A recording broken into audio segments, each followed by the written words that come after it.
आजाद सिपाही ने अपना नया ऐप लॉन्च किया है।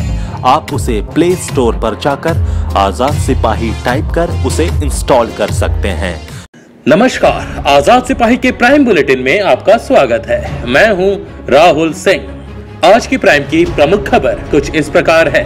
चुनावी माहौल में गैंग्स ऑफ वासेपुर में खूनी खेल, सुबह सुबह गोलियों की तड़तड़ाहट। अवतरित हुए कीर्ति आजाद, पार्टी कार्यालय में मोदी जेटली पर साधा निशाना, कहा झारखंड का बेटा हूं, 20 को करूंगा नामांकन। नाबालिग से दुष्कर्म मामले में ईसाई धर्म प्रचारक को उम्र कैद, 25,000 का जुर्माना भी। मामले में संबंधित थानेदार पर भी कार्रवाई। जमशेदपुर में चुनाव प्रचार के लिए जुटेंगे बड़े सितारे। विद्युत के लिए आएंगे मोदी, आदित्यनाथ, हेमा और स्मृति। 7 को आएंगे गडकरी। चंपई के समर्थन में पहुंचेंगे राहुल, शत्रुघ्न और उर्मिला। आज की राजनीतिक हलचल। झारखंड में राजद ने खोला पिटारा, घोषणा पत्र में 51 वादे। सुबोधकांत ने नगड़ी और रातू प्रखंड में चलाया जनसंपर्क अभियान। संजय सेठ ने कहा कि भाजपा ही दे सकती है स्थिर और भ्रष्टाचार मुक्त सरकार। कोडरमा से माले प्रत्याशी राजकुमार यादव ने किया नामांकन। अब सुनते हैं खबर विस्तार से। गुरुवार सुबह एक बार फिर धनबाद का वासेपुर इलाका गोलियों की तड़तड़ाहट से गूंज उठा। अपराधियों ने सुबह 5 बजे ताबड़तोड़ फायरिंग कर जमीन कारोबारी शाहिद हुसैन की जान लेने की कोशिश की। हमले में शाहिद गंभीर रूप से घायल हो गए हैं। उन्हें इलाज के लिए सेंट्रल अस्पताल ले जाया गया, जहां से उन्हें मिशन दुर्गापुर रेफर कर दिया गया। जानकारी के अनुसार अपराधियों ने हुसैन को सुबह करीब 5 बजे घर से बुलाया और गोली मार दी। यह घटना वासेपुर के आरा मोड़ पर हुई। सुबह सुबह वासेपुर में फायरिंग होने से पूरे वासेपुर में सनसनी फैल गई। घटना की सूचना मिलने के बाद पुलिस घटना स्थल पर पहुंची। फिलहाल किसी की गिरफ्तारी की सूचना नहीं है। मौके पर पहुंचे डीएसपी मुकेश कुमार महतो को घायल के पिता सुजैद हुसैन ने बताया कि शाहिद तड़के सुबह 4 से 5 बजे के बीच घर से निकला था। इसके बाद पड़ोसी ने उन्हें घटना की सूचना दी। उधर पुलिस का कहना है कि घटना के कारण और हमलावरों का पता नहीं चल पाया है। शाहिद की हालत चिंताजनक बनी हुई है।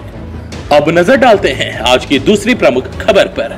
धनबाद के कांग्रेस प्रत्याशी कीर्ति आजाद गुरुवार को अवतरित हुए। वह रांची स्थित कांग्रेस भवन पहुंचे। यहां प्रदेश कांग्रेस कार्यकर्ताओं ने उनका स्वागत किया। मौके पर पत्रकारों से बातचीत करते हुए प्रधानमंत्री नरेंद्र मोदी और वित्त मंत्री अरुण जेटली पर निशाना साधा। कीर्ति आजाद ने कहा कि शकुनी की तरह जेटली घोटाले के सबसे बड़े खिलाड़ी हैं, जो नाव की तरह कुंडली मारकर देश के खजाने पर बैठे हुए हैं। पीएम मोदी ने कहा था कि ना खाऊंगा ना खाने दूंगा, पर यह सिर्फ जुमलेबाजी ही रहा। कीर्ति आजाद ने कहा कि वह झारखंड के बेटे हैं। अब समय आ गया है अपने घर की सेवा करने का। उन्होंने कहा कि वह 20 अप्रैल को नामांकन करेंगे। इसमें महागठबंधन के सभी दलों के नेताओं को आमंत्रित किया गया है। एक सवाल के जवाब में उन्होंने कहा कि साजिश के तहत भागलपुर दंगे से उनका नाम जोड़ा जा रहा है। सच्चाई यह है कि 1979 मार्च तक ही उनके पिता भागवत झा आजाद बिहार से सीएम थे। इसके बाद सत्येंद्र नारायण सिंह सीएम बने। भागलपुर दंगा 1979 के अंत में हुआ था। आइए सुनते हैं कीर्ति आजाद ने क्या कहा। देखिए, मैं तो समझ उसी समय गया था जब इन्होंने मुझे निलंबित किया, क्योंकि यह भी एक जुमला था कि न खाऊंगा न खाने दूंगा।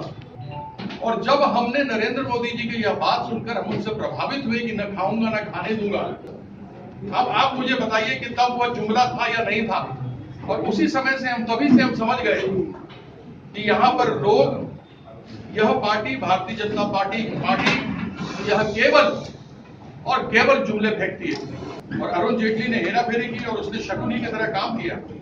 अरुण जेटली जो वित्त मंत्री है, जो नाग की तरह कुंडली मारकर देश के खजाने पर बैठा हुआ है, वह व्यक्ति इस षड्यंत्र का सबसे बड़ा खिलाड़ी था। अब नजर डालते हैं आज की तीसरी प्रमुख खबर पर। एक नाबालिग बच्ची से दुष्कर्म के मामले में गुमला के एडीजे 1 लोलार्क दुबे की अदालत ने आरोपित चैनपुर प्रखंड के कुरुमगढ़ थाना के मनातू निवासी ईसाई धर्म प्रचारक पास्टर चरकू राव को सशर्म आजीवन कारावास एवं 25,000 रुपए जुर्माने की सजा सुनाई है। राशि पीड़िता के परिजन को देने का आदेश दिया गया है।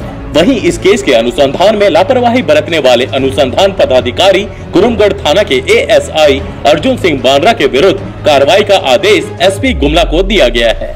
बता दें कि घटना 15 नवंबर 2018 की है।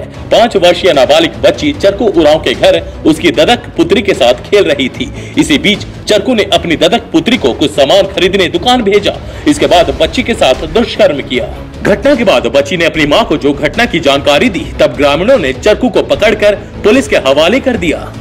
अब नजर डालते हैं आज की चौथी प्रमुख खबर पर। जमशेदपुर लोकसभा सीट से भाजपा उम्मीदवार विद्युत वरण महतो के समर्थन में प्रचार करने 7 मई को केंद्रीय सड़क परिवहन राजमार्ग मंत्री नितिन गडकरी आएंगे। उन्होंने इसकी स्वीकृति दे दी है। सांसद प्रतिनिधि संजीव कुमार ने बताया कि प्रधानमंत्री नरेंद्र मोदी, राष्ट्रीय अध्यक्ष अमित शाह, उत्तर प्रदेश के मुख्यमंत्री योगी आदित्यनाथ, हेमा मालिनी और स्मृति ईरानी के भी आने की संभावना है। इन सभी बड़े नेताओं की सभा को लेकर चुनाव संचालन समिति को पत्र लिखा गया है। उन्होंने बताया कि भाजपा इस बार पीएम मोदी की सभा शहरी क्षेत्र में नहीं बल्कि घाटशिला में कराने की तैयारी में है। पीएम मोदी की सभा को लेकर केंद्रीय चुनाव समिति की ओर से अब तक तिथि नहीं मिली है। इसके अलावा मुख्यमंत्री रघुवर दास और पूर्व मुख्यमंत्री अर्जुन मुंडा भी यहां चुनाव सभा करेंगे।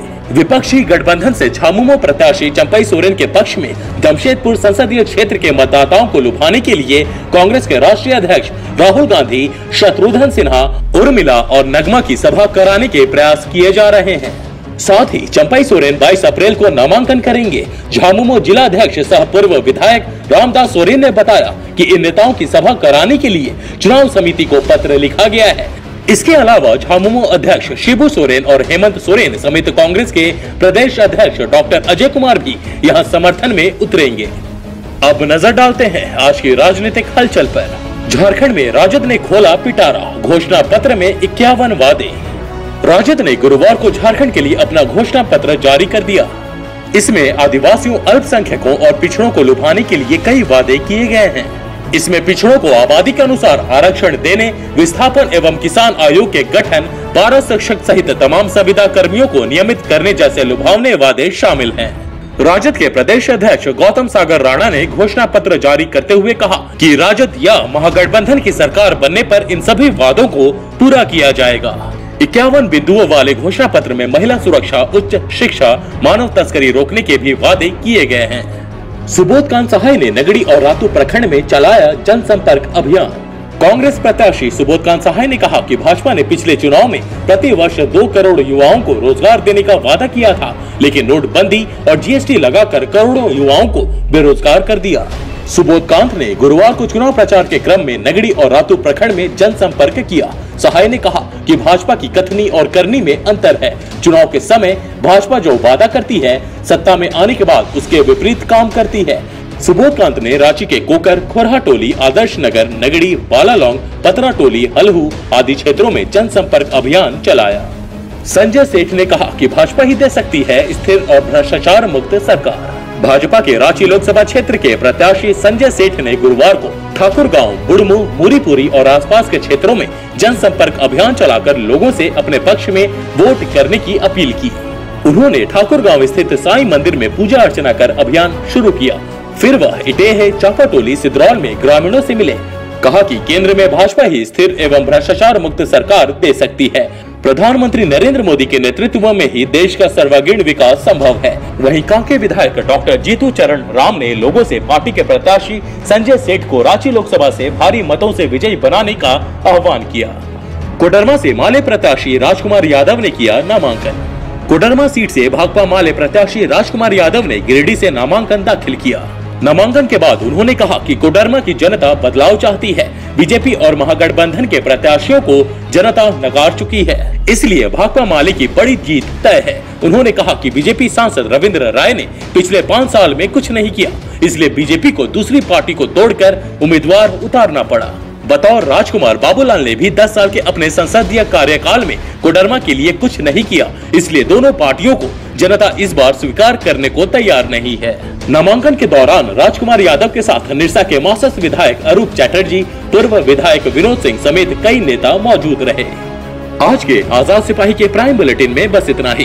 देश विदेश की तमाम बड़ी खबरों के लिए आप पढ़ते रहिए अपना लोकप्रिय दैनिक अखबार आजाद सिपाही। और हाँ, आप हमारे इस YouTube चैनल को सब्सक्राइब करना ना भूलें। जुड़े रहिए आजाद सिपाही के साथ। धन्यवाद।